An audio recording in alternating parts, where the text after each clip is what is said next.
চলে এসেছি আমরা কোথায়, কোম্পানি তলায় ঘুরতে এসেছি।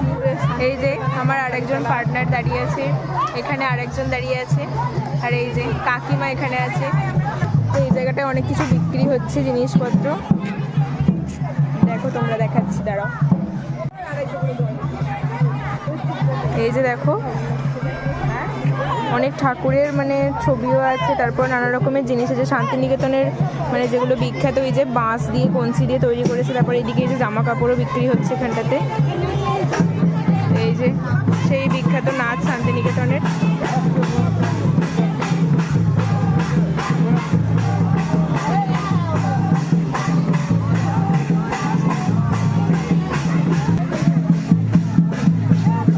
এই যে এখানে দেখো কত রকমের ঠাকুরের ছবি বিক্রি হচ্ছে। এই যে সেই বিখ্যাত হার, এখানে হাতে তৈরি কত রকমের চুড়ি দেখো না, কিন্তু ওর নিচে এ নেই, ওই ঝুমকাটা নেই। এতক্ষণ ধরে তো তোমরা দেখলে যে আমরা শান্তিনিকেতনে ঘুরছিলাম, তারপর ওদিকে তোমাদের নানা রকমের হার, তারপর চুড়ি সব দেখাচ্ছিলাম, নাচ হচ্ছিল যে দেখাচ্ছিলাম। পর আমরা চলে এসেছি দেখো একটা নদীর কাছে। এটা হচ্ছে সেই নদী, যে নদীকে দেখে রবীন্দ্রনাথ ঠাকুর কবিতা লিখেছিলেন, সেই কবিতা যেটা হচ্ছে আমাদের ছোট নদী চলে আঁকে বাঁকে, বৈশাখ মাসে তার হাঁটু জল থাকে। তো এই হচ্ছে সেই কোপাই নদী। দেখো এই যে কত কম জল এখানটাতে, রবীন্দ্রনাথ ঠাকুরের সেই কবিতার মতোই আর কি নদী। এই যে চলছে এঁকে বেঁকে, দেখো কত সুন্দর লাগছে, জলটা খুব পরিষ্কার এখানে।